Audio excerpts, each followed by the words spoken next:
महाबगलामुखी अष्टोत्तरशतनामस्तोत्रम्।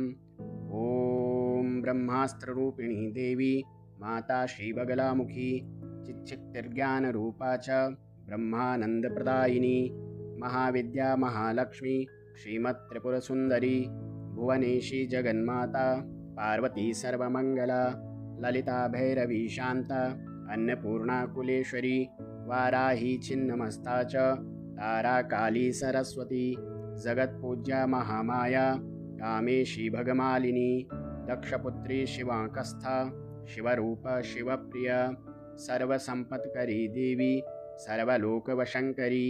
वेदविद्या महापूज्या भक्ताद्वेषी भयंकरी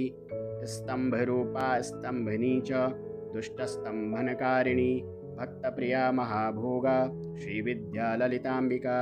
मेनापुत्री शिवानंदा मातंगी भुवनेश्वरी नारसिंगी नरेन्द्रा च नृपाराध्या नरोत्तमा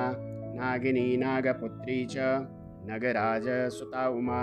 पीतांबरा पीतपुष्पा च पीतवस्त्रप्रिया शुभा पीतगंधप्रिया रामा पीतरत्नार्चिता शिवा अर्धचंद्रधरी देवी गदामुद्गरधारिणी सावित्री त्रिपदा शुद्धा सद्यो रागविवर्धिनी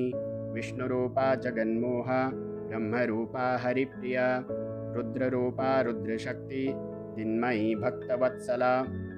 लोकमाता शिवा संध्या शिवपूजनतत्परा धनाध्यक्षा धनेशी च धर्मदा धनदा धना चण्डदर्पहरी देवी शुम्भासुरनिवर्हिणी राजराजेश्वरी देवी महिषासुरमर्दिनी मधुकैटभहन्त्री च रक्तबीजविनाशिनी धूम्राक्षदैत्यहन्त्री च भण्डासुरविनाशिनी रेणुपुत्री महामाया भ्रामरी भ्रमराम्बिका ज्वालामुखी भद्रकाली बगला शत्रुनाशिनी इंद्राणी इंद्रपूज्या च गुहमाता गुणेश्वरी वज्रपाशधरा देवी जिह्वामुद्गरधारिणी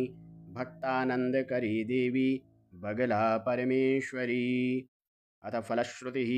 अष्टोत्तरशतं नाम्नां बगलायास्तु यः पठेत् रिपुबाधा विनिर्मुक्तः लक्ष्मीस्थैर्यमवाप्नुयात् भूतप्रेतपिशाचाश्च ग्रहपीडानिवारणं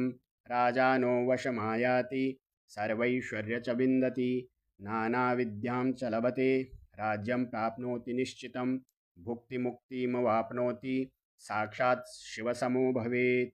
जय जय श्री रुद्रयामले सर्वसिद्धिप्रद श्री बगलाष्टोत्तरः। श्री बगला देवी अर्पणमस्तु।